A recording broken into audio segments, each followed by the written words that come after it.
Thanks, Bumper.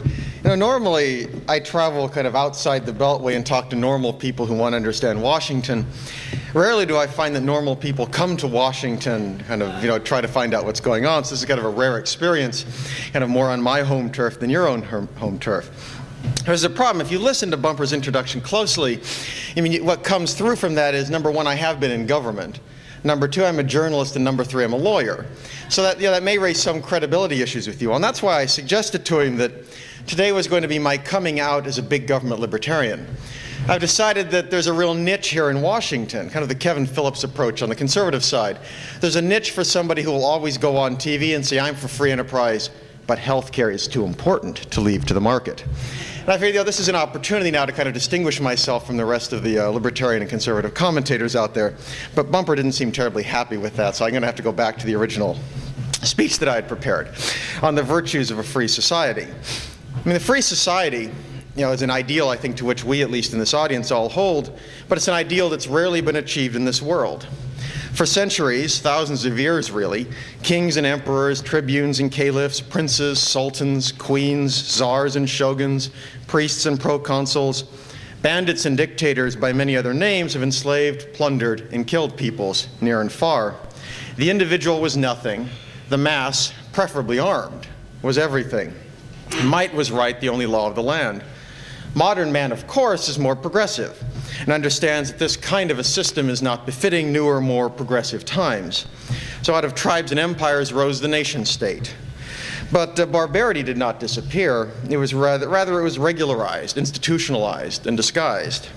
If earlier rulers made no pretense of a moral right to rule, newer rulers came up with intriguing and complicated claims of legitimacy, the divine right to rule, for example, always, however, backed by armed force.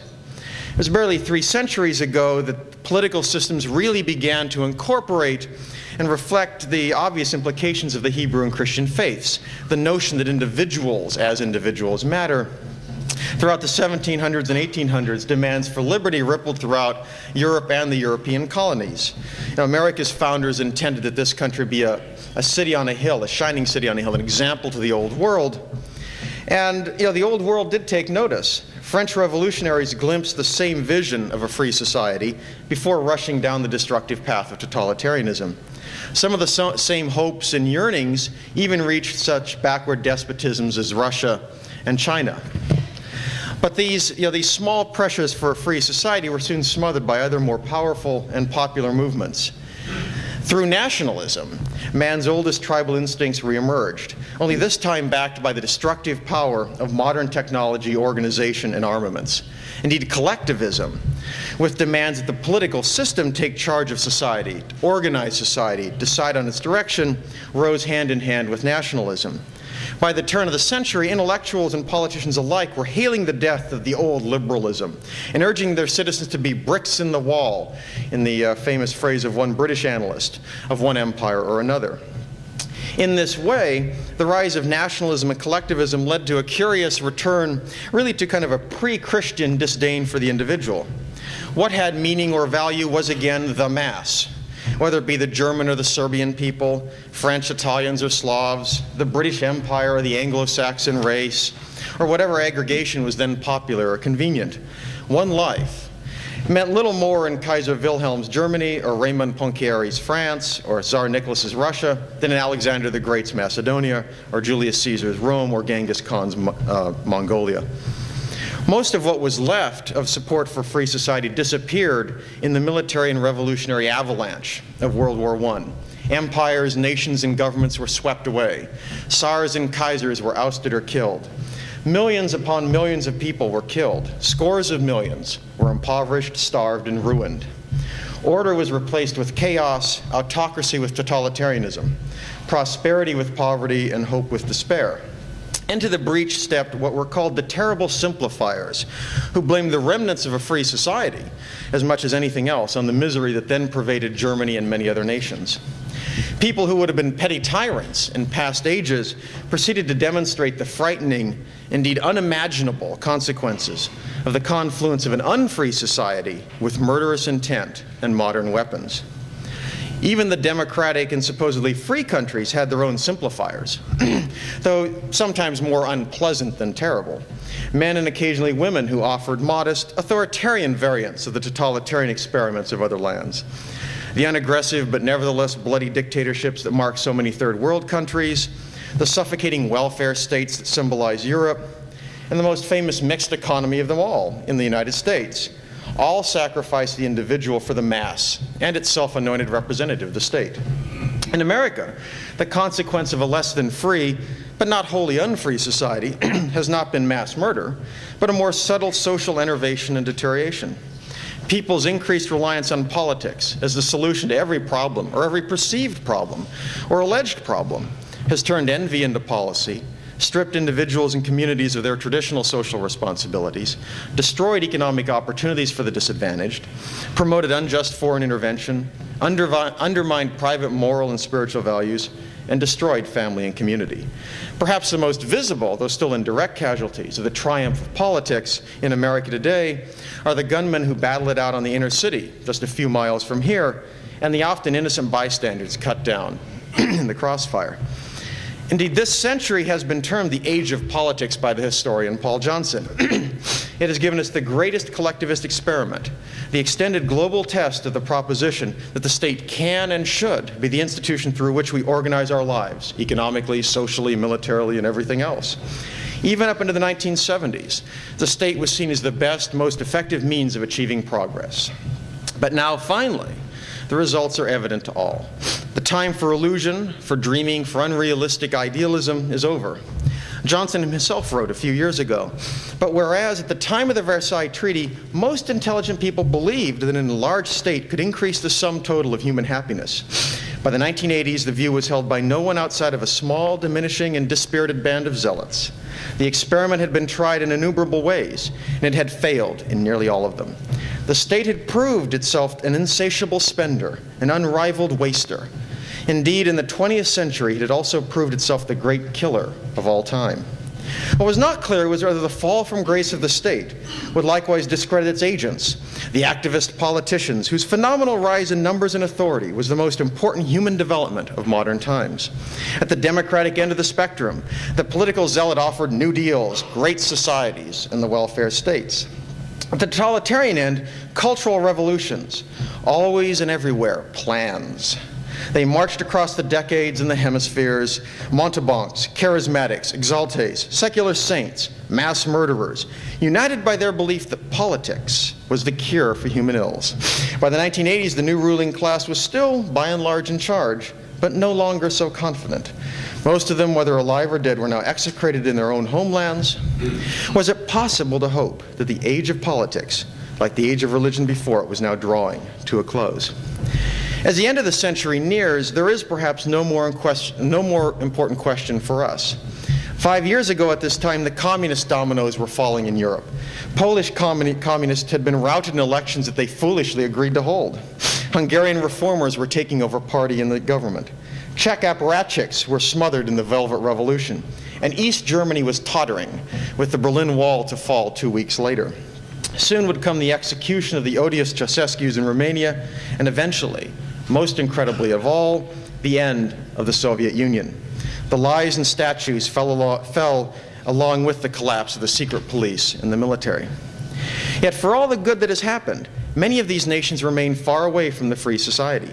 Decades of reliance on the state and belief in forced egalitarianism have taken their toll. In many cases, alas, the cry seems to be, the state is dead, long live the state. Throughout Europe, retooled communists are now resurgent. Of course, they eschew brutish repression and proclaim allegiance to a kinder, gentler market, sounding just like, well, Democrats and many Republicans in the US.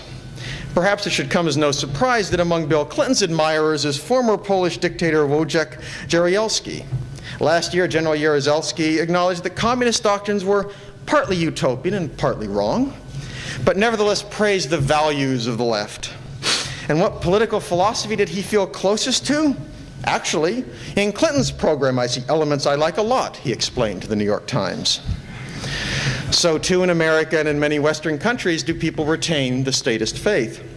People uniformly hate bureaucracy and waste, of course, but Social Security and any subsidy which they receive are different matters.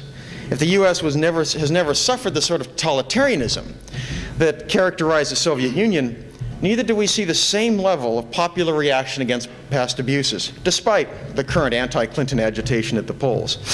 Indeed, government has grown under liberal and conservative alike. Ronald Reagan in America, Margaret Thatcher in Britain, Helmut Kohl in Germany, all offered more rhetorical than practical opposition to the ever-expanding state.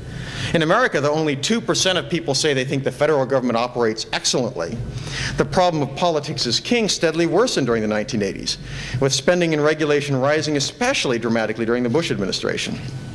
That the waves of collectivism have not yet ebbed in the West are evident enough in Bill Clinton's election in the U.S., and the resurgence of socialists, the very people who created the welfare state that's now suffocating productive peoples in Europe, in Sweden and in other European nations. In fact, much of the problem in America and elsewhere is that politics has become more religion than philosophy. Ours is, of course, a secular age, but faith hasn't disappeared. Rather, the deities have changed. Today, the reigning theology is statism. Government has become God charged with the people's salvation. And while many people seem ready to switch churches, from Republican to Democrat, back to Republican, they have not lost their underlying faith in their God of statism. Indeed, could Americans' faith in political society remain were it not essentially mystical and religious?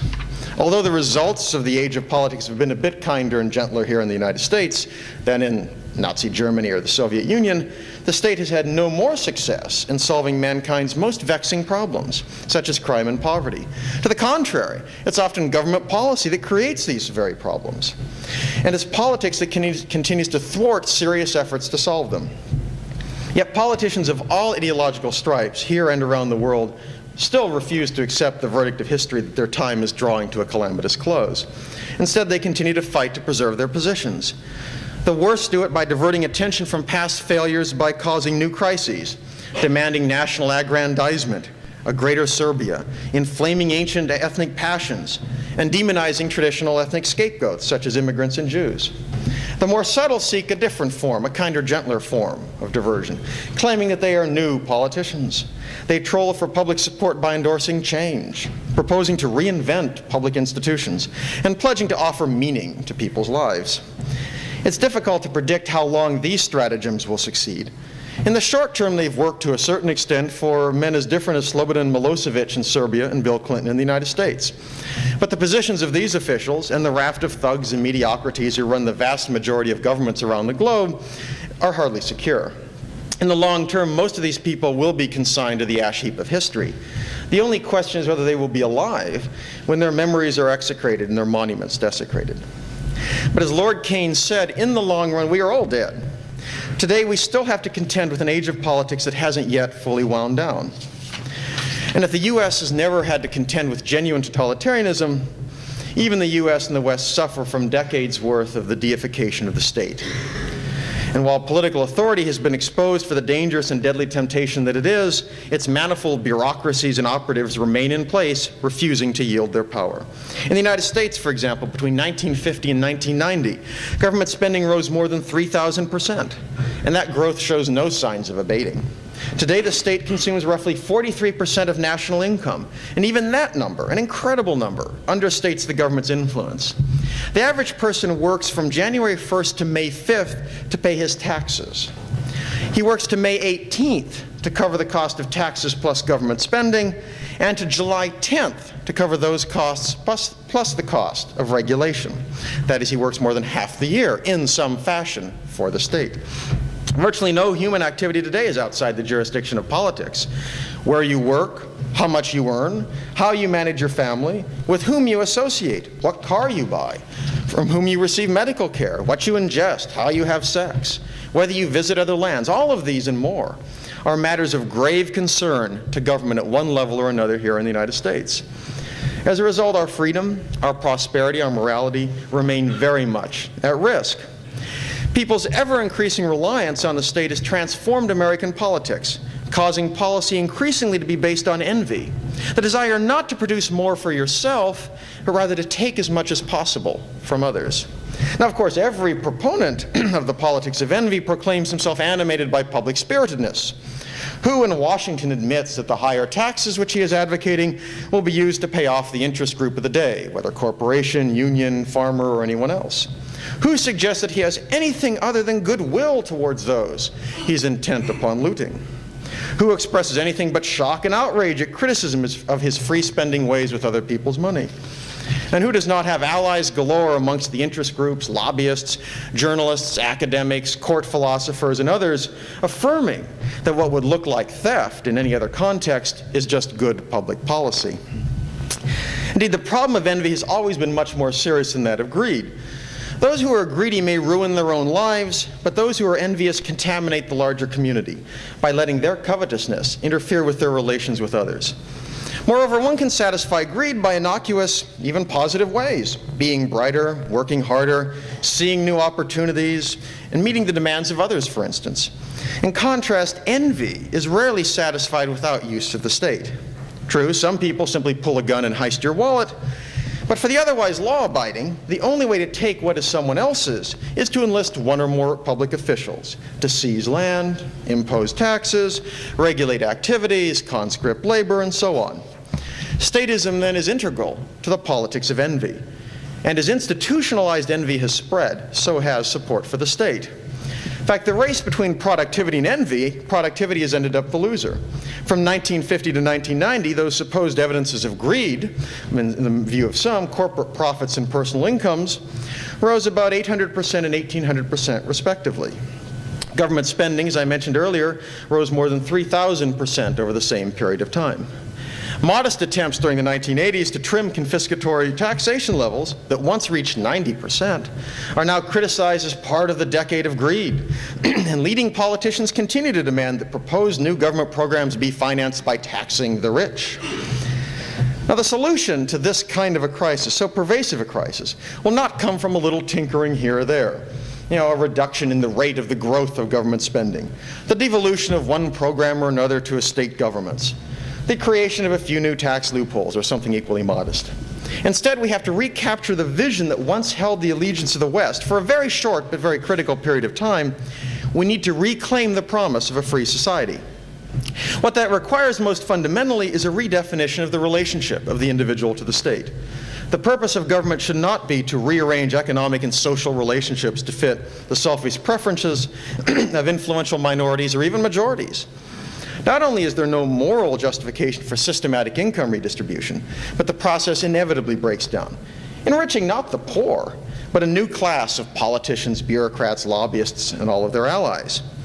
Attempts to enforce social justice, an empty phrase that has been used to rationalize all manner of social engineering schemes, usually end up even more tyrannical, remolding private consensual conduct based on the whimsical desires of whoever happens to hold political power or sit in an office in the old executive office building. In both economic and social life, government involvement should simply cease. In short, the starting point for any solution to today's problems is to bring to a close the age of politics. Statism has failed so badly in so many ways.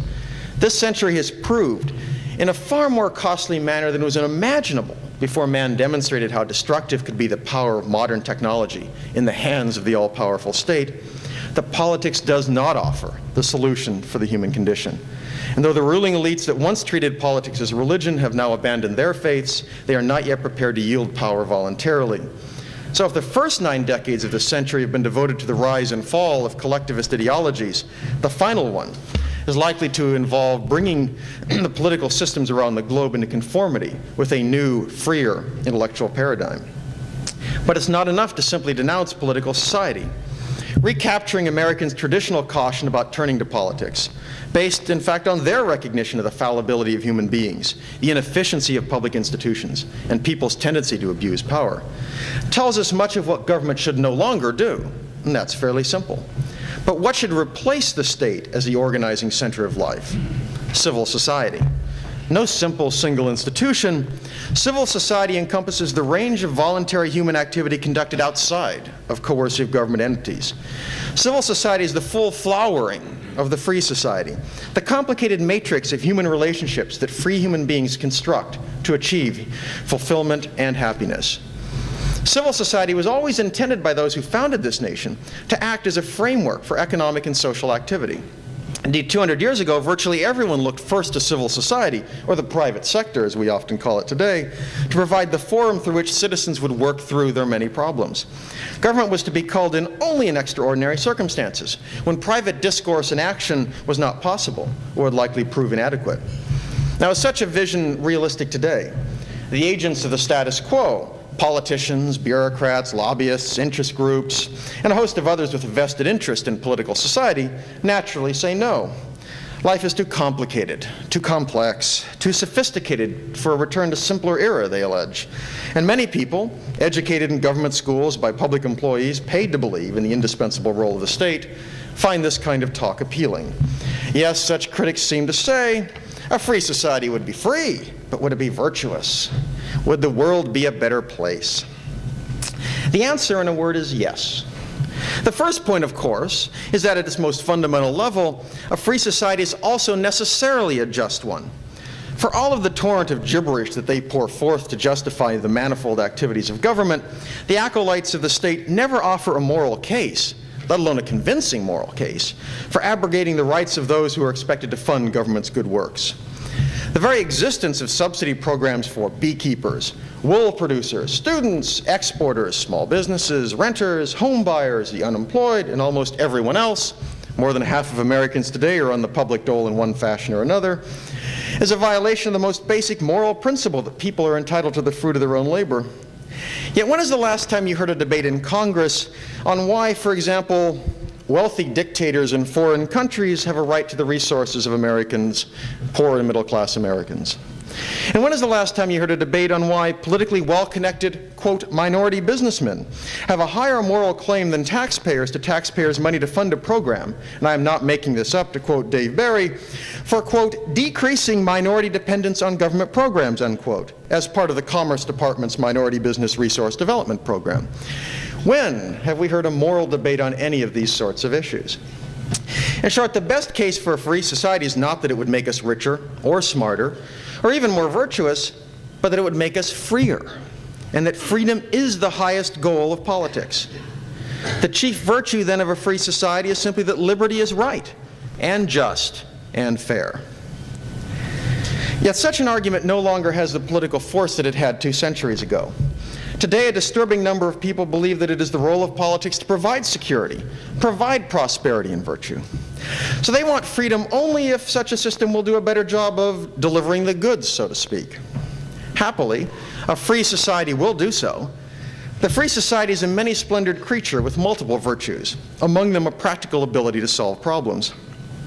Indeed, it's hard to see how the crises about which the politicians continually prattle could get worse if people chose liberty.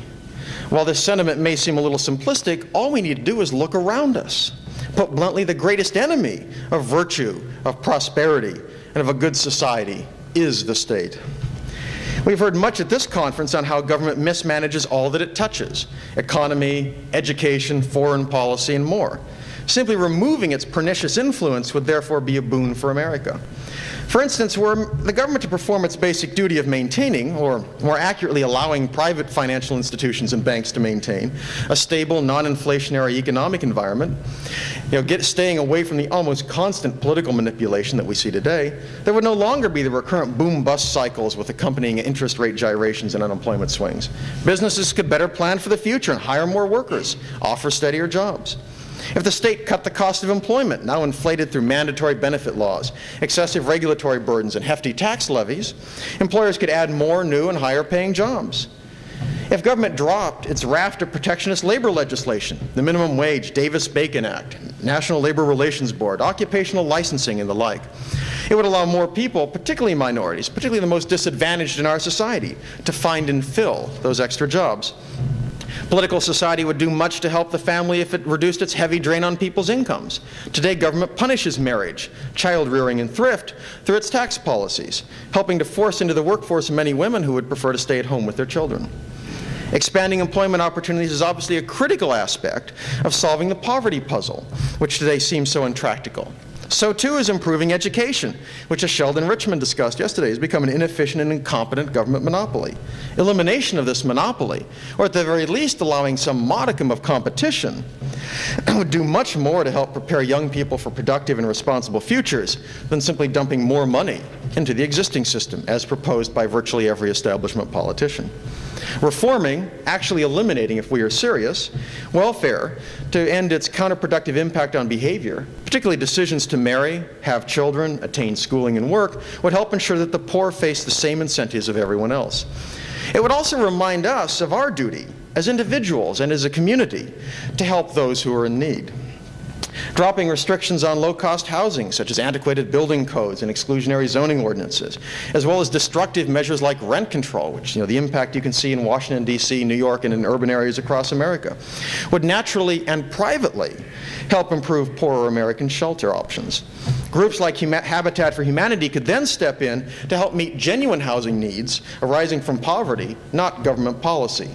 Ending local transit monopolies and taxicab licensing would allow the development of a diverse private transportation network, serving all parts of urban areas, not just wealthy sections, such as in Manhattan, where the licensed cabs only serve lower to midtown Manhattan. Decontrol of childcare would end government's attempt to push kids into larger commercial centers. The list of where political society, where the state, where government is currently interfering with the operation of civil society, thereby preventing people from better meeting human needs, goes on and on.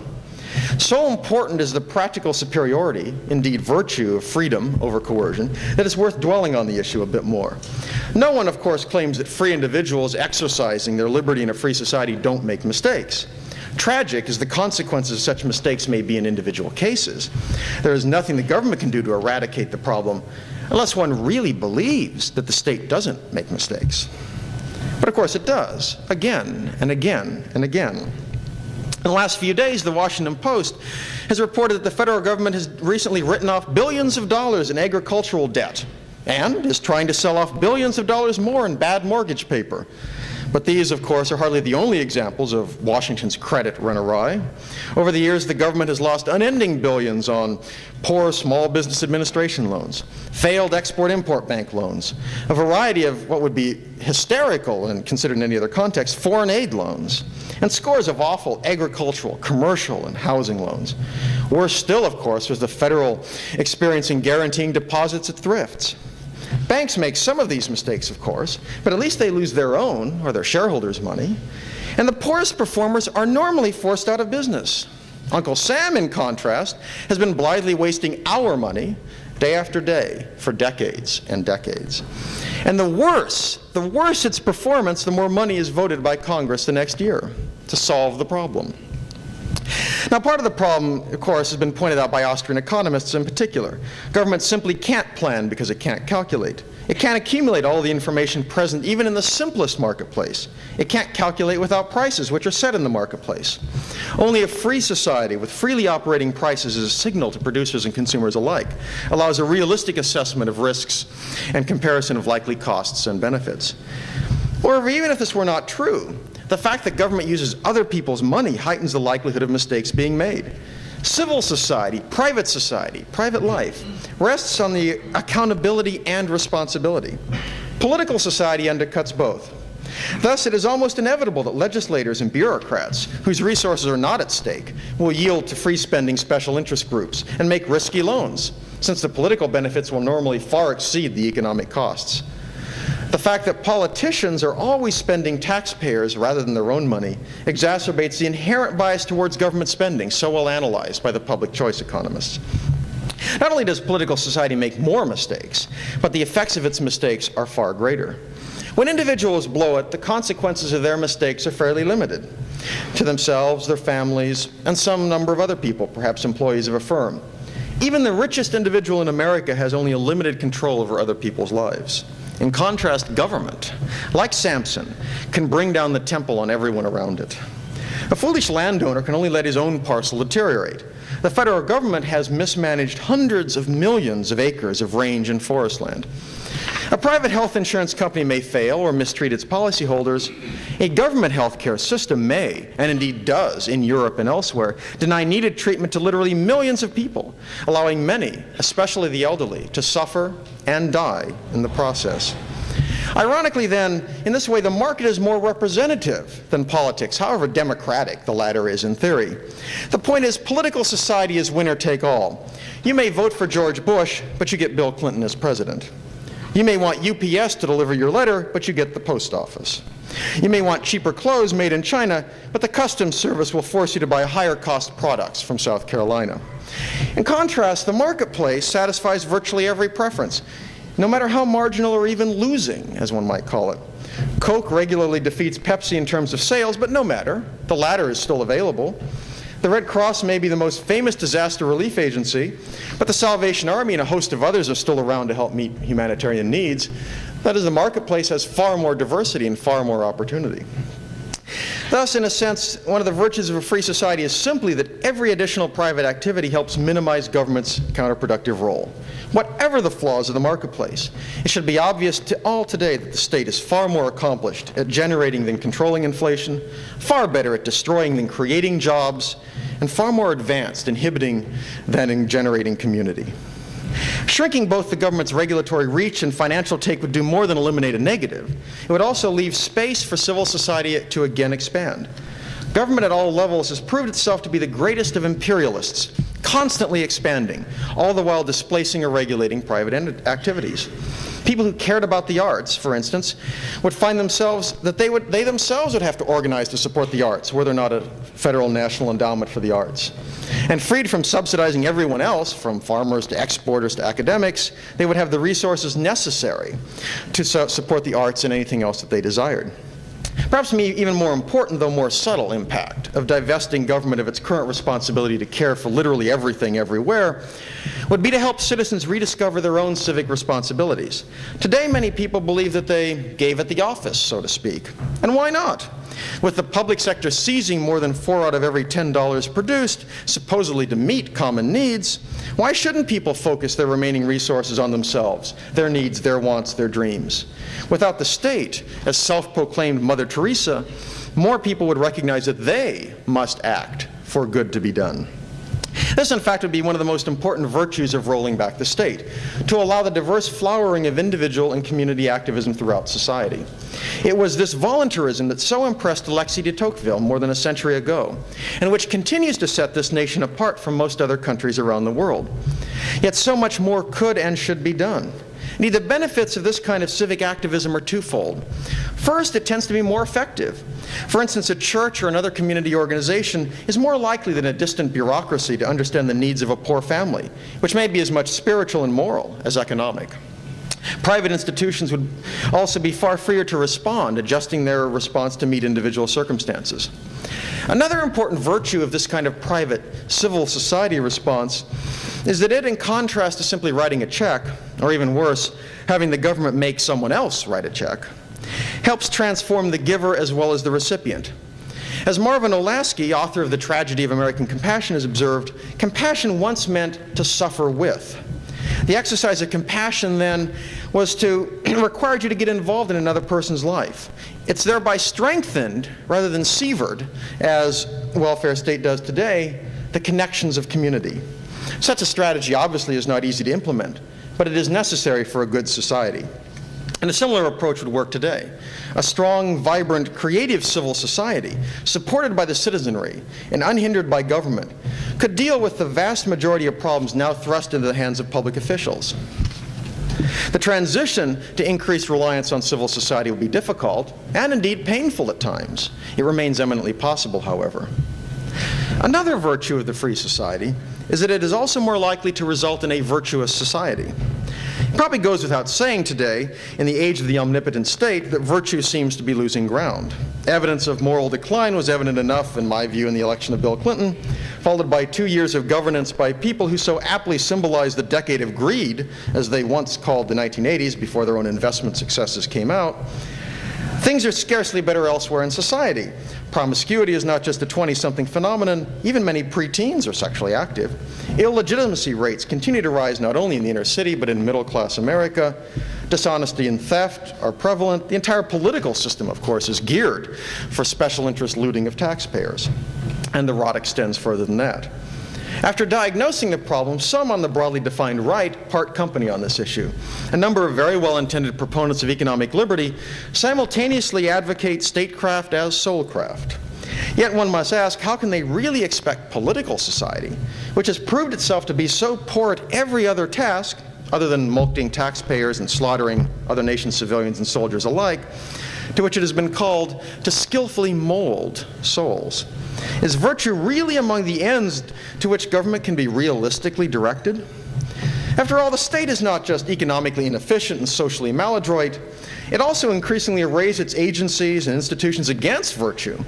Public schools formally eschew moral instruction and instead hand out condoms and hide the fact from teachers, or hide the fact from parents that they are teaching elementary children how to put condoms on bananas. As if that was not bad enough, educational officials now increasingly kowtow to activist lobbies that demand children be taught moral relativity, legitimizing whatever happens to be in political fashion. Governments at all levels not only preach but institutionalize the justice of racial preferences, quotas, set-asides, and the like.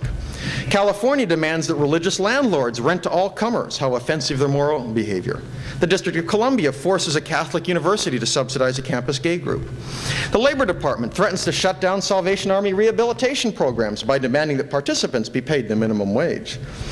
At the same time that the courts have demanded the extirpation of even a mention of religion in the public sphere, the federal government happily subsidizes the creation and promotion of art, as it is called, that is both obscene and sacrilegious, and on it goes. Of course, not every state activity intentionally wars upon virtue. Many programs inadvertently do so. Consider the disintegration of the family. Although many, many factors are at work in causing this phenomenon, a welfare system that subsidizes illegitimacy and family breakup, and actually discourages even family formation, takes center stage. In recent years, the disintegration of the family has been frightening to behold. Over the last 30 years, the black illegitimacy rate has climbed from 25% to 68%, and even more on the order of 80% in some inner cities. It's now an even frightening 22% for whites. Particularly grievous is the problem of children having children. Between 1986 and 1991, birth rates for 15 to 19-year-olds rose by 24%. In 1960, there were 5 times as many births to married teens as unmarried teens. By 1991, more than twice as many to unmarried teens. This lack of family formation, joined with the rise in family breakup, has had severe economic and social consequences, especially when combined with the lower proclivity to work, also subsidized by the welfare system. It is first the leading cause of poverty. As of 1990, the official poverty rate for 2-parent households with 1 full-time worker was just 2%. For single women who don't work heading a household, the rate was 67%.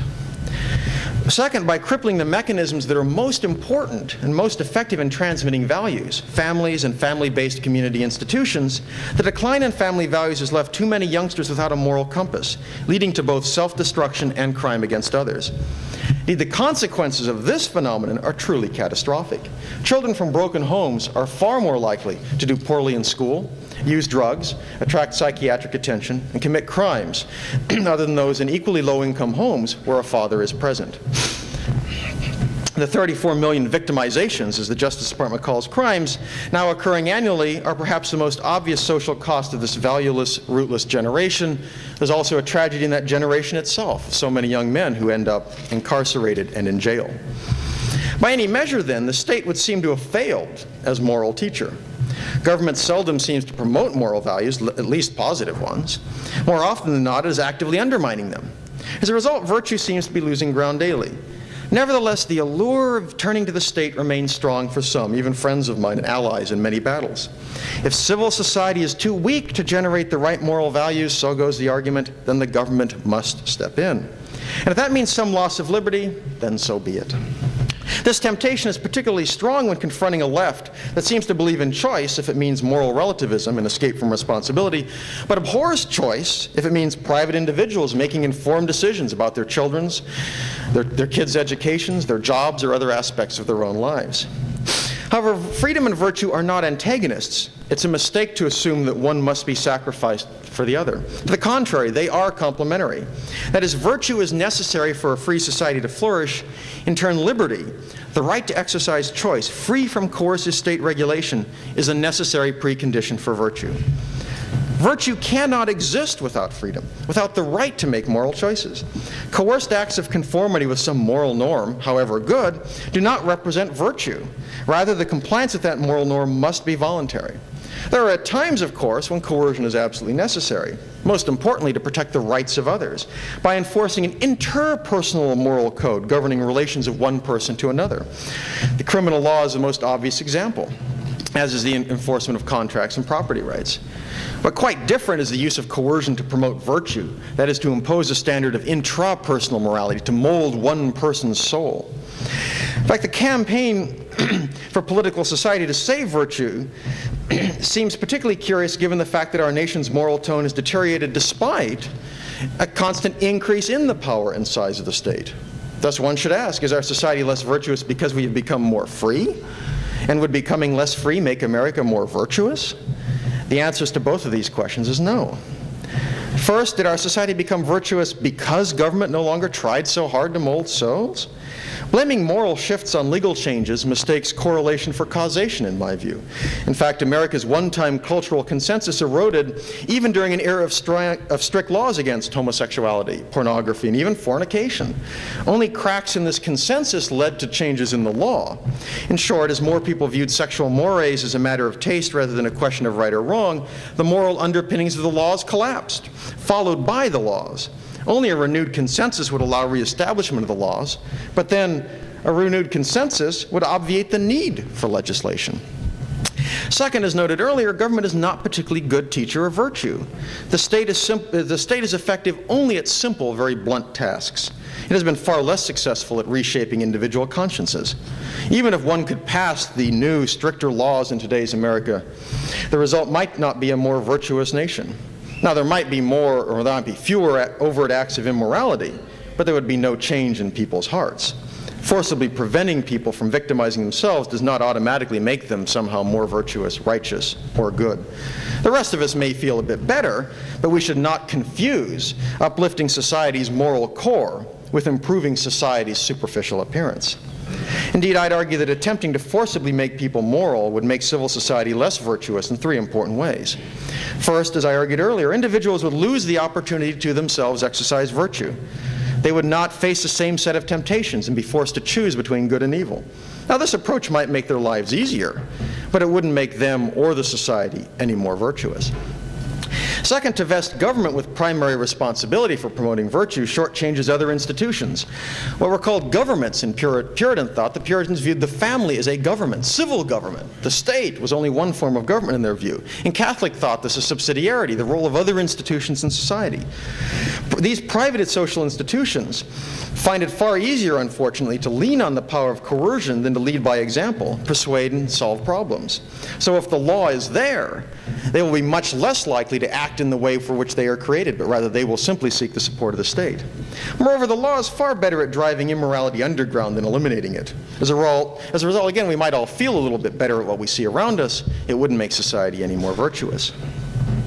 Third, making government a moral enforcer encourages abuse by majorities and influential minorities that gain power. If one thing is certain in life, it is that man is sinful. The effect of sin is magnified by the possession and exercise of coercive power. Now, its possessors can, of course, do good, but history, especially the age of politics this century, suggests that they are far more likely to do evil. Even in our democratic system, majorities are as ready to enact their personal predilections, such as okaying the use of such dangerous substances as alcohol and tobacco, while outlawing marijuana, as uphold real morality. And as America's traditional ethical consensus crumbles, we are far more likely to see government promoting alternative moral views, considering the activities of Surgeon General Jocelyn Elders. Even the easy issues are tough for her. When asked about the moral appropriateness of children having children out of wedlock, she responded, "Everyone has different moral standards. You can't impose your standard on someone else." In such a world, it would prove increasingly dangerous to give government the authority to coercively mold souls and manipulate civil society in order to promote virtue. Despite the best intentions of advocates of advocates of statecraft as soulcraft, government is more likely to end up enshrining immorality than morality. All told, a free society is not likely to be a virtuous one. Nevertheless, let it never be said that freedom is enough in the larger sense of our lives. While liberty is the highest political order, it is not life's highest objective.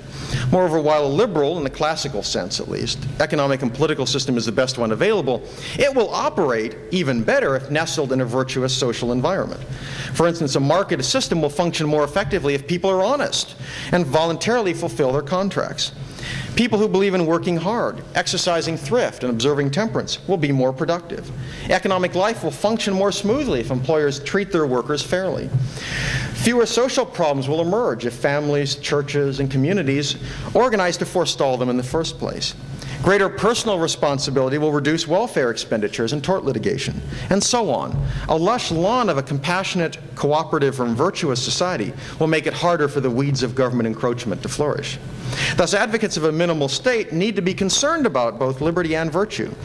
But the desire to attain virtue should never, ever override a commitment to freedom, which is important both in and of itself and as a means of allowing people to exercise virtue. The task before us is immense. The age of politics has failed. It's time to give liberty a chance. The virtues of a free society are overwhelming. It is first a free society, and few principles are more important than allowing individuals, families, and communities to live their lives as they believe best. Moreover, the free society is better able to save the sort of problems that are inevitable in any social order. Finally, only a free society will allow the fullest formation of virtue, which is necessary for any system to flourish. Our first mission, then, is to roll back political society, the ever-expanding reach of the state into virtually every human home, business, and other endeavor. Government should only act where civil society is broken down, to punish crimes, for instance. The vast range of human life should be freed from government's control. The state's central role in the organization of life should be ended. In the limited instances where the state continues to act, officials should adopt the maxim, first, do no harm. No more perverse, destructive welfare systems that wreck families and neighborhoods. No more confiscatory tax policies that punish entrepreneurship, marriage, and thrift. The state must stop constantly, continually encroaching upon and undermining civil society.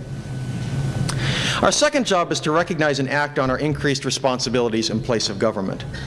A free society not only allows us to do so, but, to be successful, requires us to do so. No longer can citizens excuse inaction, arguing that I gave it the office. Civil society arose originally as a natural outgrowth of people's desire to solve the problems around them. Civil society can be repaired and reinvigorated today only when people act in the same way. Recovering a free society in this way will not, of course, be easy. For the bulk of human history, the free society has not even been thought appropriate, let alone considered to be an option. Even when considered to be an option, it has been primarily viewed as, at best, an unrealizable ideal. Yet despite the seemingly irresistible advance of political society ever since the founding of the U.S., Americans have not wholly lost either an understanding of the importance of freedom or the sense of community necessary to bind them together. We must therefore take hold of the fraying moral consensus and decaying social institutions around us that represent a remnant of civil society, and embark upon a crusade against the state, a crusade against the ideology of statism, and a crusade against statism's foot soldiers, the politicians, the bureaucrats, the lobbyists, and the others. As difficult as this task is before us, we must accept the challenge. For what future do we, our children, and their children have, unless we reestablish the free society? What is our future if we do not at least preserve what little bit of the free society still exists? Moreover, despite the apparent resiliency of statism, its end really is nigh.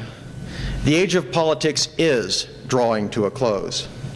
We may have arrived, in fact, at the time when not only can we halt the destruction of American liberty, but launch a successful offensive on behalf of freedom. After all, we know the many virtues of the free society.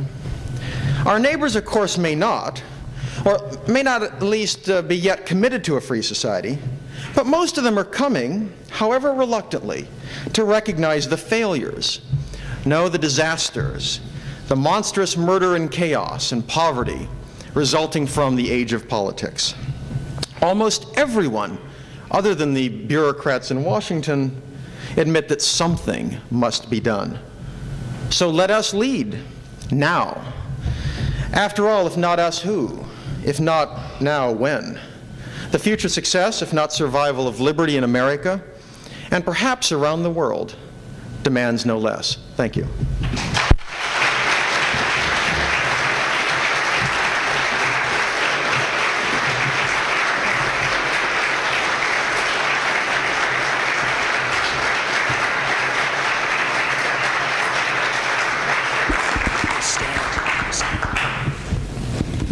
Thank you, Doug. I wanted to say that many of us point to a happy period of our liberty and freedoms by quoting Alexis de Tocqueville, who visited the U.S. when only property owners could vote. You quoted him, Skousen quoted him, lots of people quote this guy. Don't you think we should constructively name and quote someone like Tom Fleming, editor of Chronicles, even Bill Buckley of NR, who deplores our motor voter bill? Because that's the big difference between this country today and de Tocqueville's 1830 visit, when only property owners could tell everybody else what we're going to do. Now, every Joe out there can tell them what to do, even though they're illegal aliens. Thank you. Well, I think the problem of voting has been, the difference is not only who can vote, but also what you're voting for. In the 1830s, there wasn't much of a federal government, so even if you could vote, it didn't matter an awful lot. The problem is today, the fact you can vote essentially gives you a share of $1.6 trillion of loot in Washington. And if you're not paying anything, if you don't have something at stake in the generation of all that money, well then of course your incentives are very different than the people who are actually paying. So I think I'd say what I'd work at is not to say don't let people vote. I'd say we've got to stop the amount of money in Washington. I'm quite ready to say anyone in this society who's affected by foreign affairs should have some decision-making, some participation in the decision-making process. What they shouldn't do is be able to decide how much of my money is taken. They shouldn't be able to decide the sorts of things they're being able to decide. That's the real problem, is they can decide things they shouldn't be able to decide. We've got to take those sorts of things away.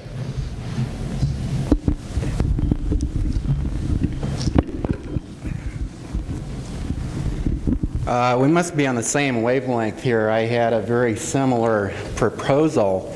But I believe that the problem, as you have defined it, has a simple solution of restoring very much what the gentleman referred to in our original Constitution. And I wondered if, my question to you after I explain this is if you think the Cato Institute would support that kind of legislation. You mean on voting, restricting voting? Well, I haven't gotten to it yet. Okay. I want to describe this, and then my question then will be if you think the Cato Institute would support this kind of a law. You have very accurately described the thieves and the process by which they enslave and confiscate wealth indirectly. In other aspects of our law, we have already prohibited felons from voting. We've prohibited them from having the means to hurt us, like guns and things. And the precedent in our Constitution, as we're reminded of, although ineptly deployed, referring to only property owners. At the time, probably that was all right, because at the time, those people who did not own property, it being readily available, weren't particularly productive. But how about a law that says people on the public dole no longer have the right to vote?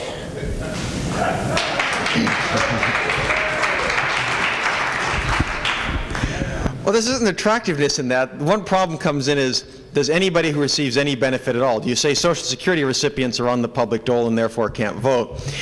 You start getting, I'm not necessarily opposed to that. Would the Cato Institute support that? Well, the easy answer here is the Cato Institute itself never supports anything. It's kind of people at Cato take positions. I mean, that's one of those things in theory I'd say I kind of like. I probably wouldn't advocate it because I think it's beyond what is at all likely to happen.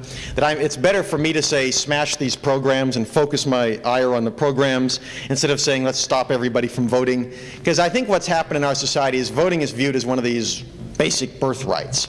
So I'm willing to say, yeah, you have a birthright to vote, but you don't have a birthright to vote to give my money away. So I'm going to focus on the give my money away aspect of the equation, not on the voting aspect of the equation. But I mean, there's something attractive. I mean, you can see sending a check saying, if you cash this check, you voluntarily yield your right to vote in the next election. You know, I mean, there's something to be said for that, I think.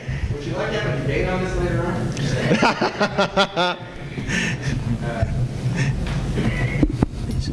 on? Thank you. My emphasis is on bringing the women into this, and I think that if we can convince women about mommy economics, that they would learn that the free market can deliver what their children need and food and all that more successfully than the socialism that's been sold to them. And we in the libertarian movement don't do too much in that direction. I'd like to know if you have any ideas along the line of how we can bring in more women. Well, I mean, there's a problem, frankly, both women and minorities. You'd like to see a broader representation within the movement. I think that it is expanding over time. It takes a while. I think that one has to try to say, how can you make your ideology relevant to people wherever they're at? And it probably does require, Cato, I know, has published a couple of papers on some of the issues like family leave and whatever, and a book on feminism, trying to say, here's why markets and capitalism in a free society are good for women. And I think that's essentially what you've got to do, is you want to talk to women and say, if you really want to be empowered, if you want choice, if you want opportunity, if you want the ability to rise as far as you can, what you want then is a free economic system. You don't want the state. If you believe that somehow comparable worth will get you ahead, well, understand the theory of comparable worth, where the government kind of runs around deciding what salaries are equal. Government could equally say not that women's salaries should be raised. It could say, well, men's salaries simply should be lowered. I mean, there's no reason to believe that bureaucrats and judges and politicians are all going to do wonderful things all the time to you. So I think the case needs to be made more clearly to them that in fact women's opportunities will in fact be much expanded in a free society. That if they're concerned about somebody else controlling their lives and destinies, well, you look at totalitarian systems where Leonid Brezhnev sits down in the Kremlin and can decide what every woman in the Soviet Union does. Somehow, that doesn't strike me as being a very pro-feminist kind of system or a pro-mother kind of, that. And I think that's the kind of message we've got to get across, that if you want choice, the nice thing about markets, again, is a market can make a mistake, but then you go elsewhere. If some government bureaucrat makes a mistake, he decides that women simply aren't qualified to be engineers. No one in that country will be an engineer. If one firm says we don't want women engineers, well, you go to another firm and they're not stupid and they hire you because they know you can do the job. We've got to get across to people that opportunity and choice works for the benefit of women as well as everyone else. Yes, Doug, you mentioned civil society, and you seem to place it versus to the society that we have now.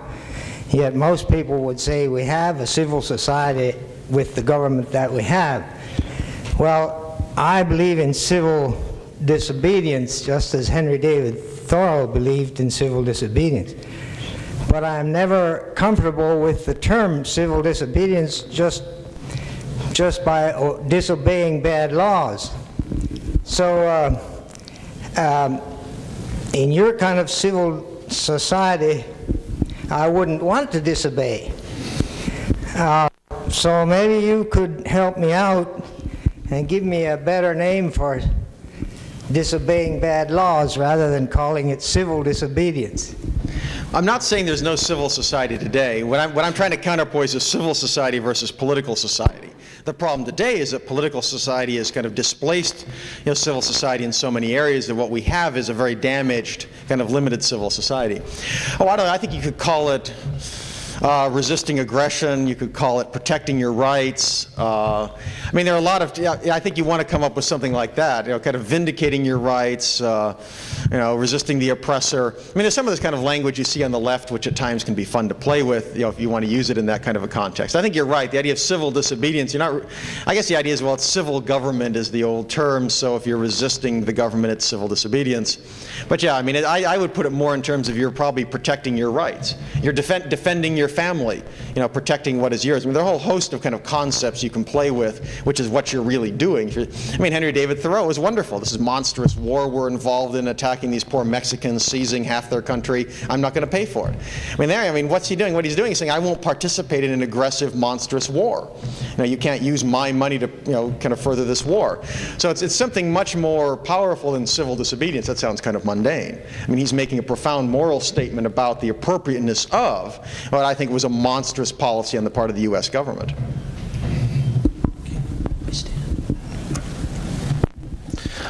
Sir, I'm a little disappointed in your emphasis on the major evil of statism being violation of our economic liberties. To paraphrase the famous saying, a state that steals 43% of my wallet steals 43% trash, but the state that puts me in prison for 10 years for smoking some ditch weed, that's the state that I loathe and fear. Well, I've written long and extending in the book that Politics of Envy. The longest chapter in that book is on drug policy. I'd legalize. I view that as an economic activity which has been taken over and regulated by the state. There is no end of evil of what the state does. The 43% is a good. There are a lot of times you talk to somebody who, you talk to people who understand that figure, but they aren't quite willing to say legalize drugs. So I want to, again, you focus on something that really attracts their attention against them. You're absolutely right. What can be more oppressive than to say, we should behead people who are willingly providing willing buyers a substance they want to use. A substance which in my view is no more dangerous than many others which are out there. So you're absolutely right on that. I didn't emphasize it, but that doesn't mean I'm not concerned about it. Ultimately we have to recognize the end of the government. Every regulation, every rule, whether it's parking enforcement or anything else, is jail, it's prison. That's the ultimate enforcement mechanism. So if you try to resist and say, I want to protect my rights, the ultimate thing they can do is throw you in prison or kill you if you resist. So that's we should, that's what I try to emphasize on, especially social conservative friends, is saying, you want to do wonderful, virtuous things, but when are you willing to jail your neighbor? That's what you're doing. Give me the Christian justification for jailing your neighbor because, and a lot of times they kind of step back, well, maybe, yeah, okay. That helps set them back a bit. You discussed very well all of the things that are sort of dear to our heart, and there's sort of a nice flying glow of righteousness that comes over all of us when you talk that way. But the reality of it is that the salvation of this country to a large extent depends on the people that are in public office. It's simply because the only thing that affects my life and your life and everybody's life in this room is legislation that translates into rules and regulations and laws that affect our lives. And we can talk about it forever. So the question I pose to you is, if you have any kind of a prescription or a game plan that would get Doug Bandow's types elected into public office, or get Doug Bandow types to seek public office, because everything else is rhetoric, and what we, I think, need in order to advance our cause of freedom is to get people in public office that understand it. Well, if I had such a game plan, I'd have there'd probably be Bandow and Associates political consulting firm would be in operation right now. It's not. I think that there are a whole range of activities we've got to be involved in. I don't think that there's any one kind of solution on this. I think we need people who are active in the political world. I think that can be Libertarian Party. It can also be libertarians who are trying to have an impact on the major parties. There are libertarian groups that try to influence the Republicans. There are people I know active in local campaigns. Some of them push the libertarian congressional candidates. Some of them try to get Republicans nominated who are more libertarian. I think that what you've got to, so I think that's an important activity. In a sense, I've given that up. I think it's critical, but it's very hard and it's not my main skill. I think that the thing, ultimately, you've got to change attitudes. A century ago, Grover Cleveland vetoed a bill for the relief of unemployment. Vetoed it because he said it was unconstitutional. This is not the purpose of government. Now, can you imagine today a president vetoing a bill for unemployment relief saying this is unconstitutional? It's just, well, what has happened then is a change in ideology. It's a change in vision. It's a change in a commonly understood moral consensus of society. Where back then there was an understanding that if you take money for kind of really common purposes, it's theft. They understood that. Today, no, you can take money for anything, and nobody in Washington talks in those terms. So my hope, at least, is to help change the larger kind of discussion, because that ultimately will have an impact on who gets elected, And if it suddenly becomes current amongst people that people think you're stealing if you're taking money and handing it out to beekeepers or whoever else, then the politicians will react differently, different people will run for office. I mean, there'll be an impact there. So what you're saying is an important part of it, but unfortunately I don't have great answers on that. I'm trying to work at another end. I mean, Cato and a lot of the work I do tries to reach legislators who are at least open, or at least make prudential arguments to them and say, well, you may believe in the government, but hey, it's not working here. We have a better idea and this will do better things for people. We've got to try all those avenues. I mean, there's no one thing that we should do. I mean, you need to be politically active, you need to write letters to the editor, you need to talk to your neighbors. I mean, the whole host of stuff you've got to do, because we've got to transform society from top to bottom. It's not enough to change at the top, because I mean, we win one election and then the next election we're out. I mean, we start dismantling all these wonderful subsidy programs. 5 years from now we may have an economic boom, but next year all the people whose checks are cut off are going to be really mad and they'll vote all of our people out of office. So along the way you've got to convince those people that actually they shouldn't be asking for these programs. You've got to convince voters that pork is bad. The guy comes home and says, I've got this great program. You want people to say, but that means everybody in Congress is stealing for this stuff, and we're paying for theirs. And you've got to build that consciousness. So let's work across the spectrum. What you're asking for is good. I don't have the answer on that one, but I say get involved, and hopefully there are some libertarian political consultants who will be able to do that in time. This actually tags right along with that first question we just had.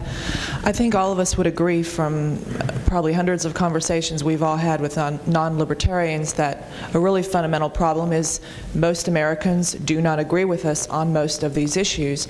And I think that our representatives are still basically representing what the American people want. They think they want this. I just want to relay one quick story that shocked me very much and made me realize how much research needs to be done, or at least I haven't found the research if it's out there, and you can recommend it to me if it is. The woman who's the manager of the Joffrey Ballet said to me, it's very tough making a go of this now. A lot of the smaller ballet companies are dropping out very quickly, and the reason is that we are in a whole different environment from where we were 20 or 30 years ago. Businesses used to give millions and millions of dollars to the arts. It's different now. And of course her conclusion was, well, everybody's more selfish now. She didn't correlate anything with the NEA having been having originated or anything of that nature. So I think the average American does not believe that if government were not in the welfare business, that anybody would care anything about anybody else and set up these programs that used to be so pervasive in society before 1920, 1910. So I'd like to encourage everybody, and that's myself included, to inform ourselves on the situation before welfare programs came out. How much giving was there by corporations, by people? What was the situation then? If we can point to that historically to prove people do give, things do change, people do care about other people, and these problems have been addressed before, then I think we can get somewhere. Until we correct that fundamental misconception that the average American person holds, I don't think we are going to get anywhere, because they say everyone will be starving, and we can't have that. So I think one aspect of this which I'd encourage, I think that if you want to be effective in making some of these arguments, frankly it's more effective if you're involved in civic organizations, if you can point to yourself as an example. I mean, I was at one conference where a left-wing evangelical who'd gone to 3 successive years of these finally came around and had to admit that maybe the minimum wage does put people out of work, and maybe you're right, markets are more productive, but you guys, you just don't bleed. I mean, that was his objection. The final objection, because we didn't kind of ooze compassion. And it struck me, on one hand, it was an unfair criticism, because I do give, I am active with my church and what have you. On the other hand, there is some legitimacy to it, which is if people don't perceive that you in fact care, if what they perceive is all you want to do is have the great society where you can succeed, all the bright people can get ahead and who cares about everybody behind, then you're going to get hurt. And I think so if you can point to stuff and say, no, I want a civil society, I want a free society, and here's what we can do. The other thing, and I think that you're right, people don't agree with us on some of the philosophical premises, but they're increasingly agreeing with us on the diagnosis that the system doesn't work. I mean, you ask people, does the welfare program work? Even liberals today admit no. I mean, even liberals today admit it destroys families. So we've made some progress, and we need to really focus on that and saying, well, it's not just kind of a practical problem and you tinker. There's a more philosophical problem. You know, it affects incentives, it affects this, it affects that, which is one of the reasons we've got to get rid of it. And I think on welfare you argue not money. The problem is not cost. The problem is it's destroying family and community. I mean, it's wrecking an entire generation. So I can lead with the strongest argument. I'm not trying to save, I mean, it's not that I want to save a couple bucks on my taxes. I mean, that'd be nice. I want to stop the government from destroying an entire generation. You kind of make that argument, I think we make some progress, because some of these people are going to say, how can they say no? I mean, how can you look at the inner city and not be horrified by what you see? And how can you have any brains and not understand that there is a relationship there between the kind of welfare system we have and a lot of other things, rent control and minimum, I mean, all this stuff plays in together, particularly for the poor. I mean, it's horrible what we do. But I think we can win some of those arguments increasingly because the evidence is overwhelming. Okay, one more question. Doug, I think it's very interesting. This is a really diverse group here this week, and the difficulty that I think I see popping up in a lot of the speeches is we somehow end up looking at what appears to be a monolithic thing called the state. And the truth is, it's not that way at all. Washington or the state houses at the state level are full of politicians who've been elected who probably, depending, regardless, I guess, of their philosophical bias when they come into office, they're coming to do good for their constituents. And and those of us who deal in government affairs work recognize that we spend most of our time fighting special interest groups who are up there doing perhaps the same thing we're doing, depending on how we tend to look at these issues. When I get on an airplane and go to Washington, there's usually a couple of politicians on the way, and the rest of it's filled with lobbyists, like myself, perhaps. Okay. And so it's my contention that if a politician with the best intentions in the world, if he's not well schooled in the very principles that we're talking about, he can go to Washington and not ever ask a question of anybody or do a thing. All he's got to do is sit at his desk and wait for the door to open the next morning, and the special interest will be there defining what it is he's going to vote for, because that's where his money comes from, that's where his support comes from. And so it goes back to the attitudes that you're talking about. The attitudes of the people who are asking things from government have got to be changed, because a politician has no hope to stop that door. That door is going to open, and here come these special interests, and I see it day after day in this country. And so, if you know, I think your answer that yes, we need to do all of these things, partly because some of us are better at some things than at other things, and have different interests.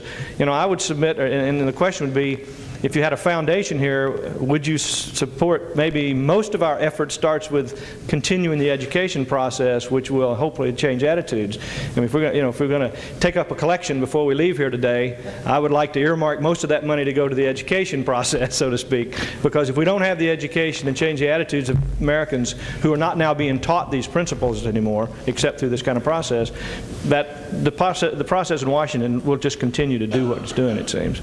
Well, I think what I'd say is that the foundational issue, the ultimate solution is you've got to change the larger kind of values environment, the ideology, the vision of what government is about. So in a sense, what you're asking about, that is the most important thing to change. Now, I think that people's capabilities vary, so I wouldn't say everybody in this room needs to concentrate on that, but rather that is something that all of us should, to the extent we can, turn attention to, though some of us may be much better doing it other things. I mean, I think the point you make is very good about a kind of a culture in Washington.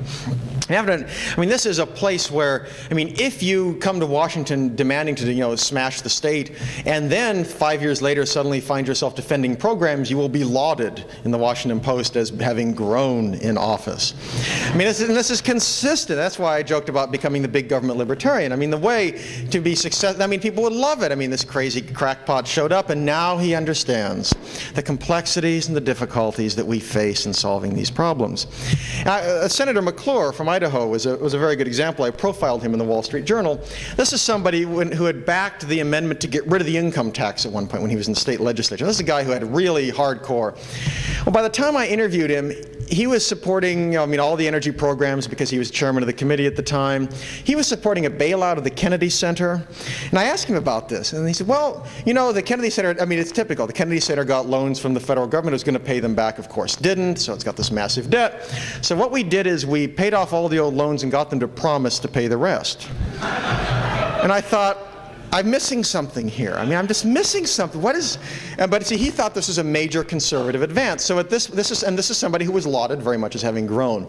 So there really is. James Paine in a book called it The Culture of Spending. I mean, this is a place where you get on committees in Congress. You inevitably get on the committees that you want to kind of get money out of to help your constituents. You sit on the Agricultural Committee. Every once in a while, a consumer advocate gets on, but normally you get on there if you're from Nebraska because you want to get more money for your wheat farmers.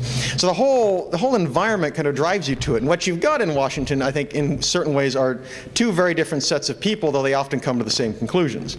You've got the people who I, in a way, like, somebody like an Al D'Amato, who really, there's no pretense of ideology about good old Al. I mean, this is a man who's, he likes power, he wants to get reelected, he wants to help his constituents and his friends and maybe himself if he can. I mean, this is a guy that's wonderful. He goes and roars about Whitewater, and of course, his own background. This is hardly the moral exemplar.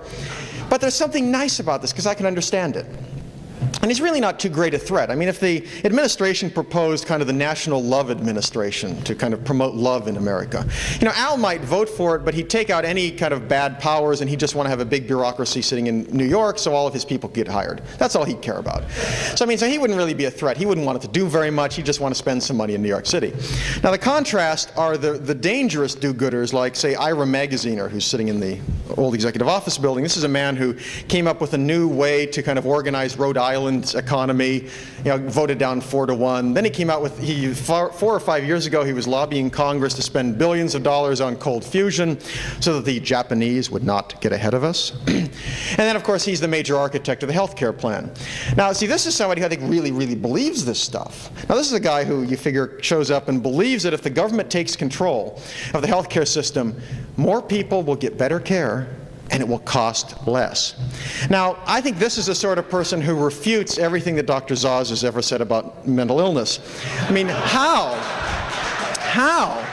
can you believe that? But he does. He really give him control. Put him in charge of the National Health Board and everything. This is the sort of person, in the middle are kind of do-gooders who don't have a fixed ideology, and they're often swayed by lobbyists who generally don't want the completely crackpot stuff. The dangerous people are the Ira Magaziners, who really, really believe in this stuff.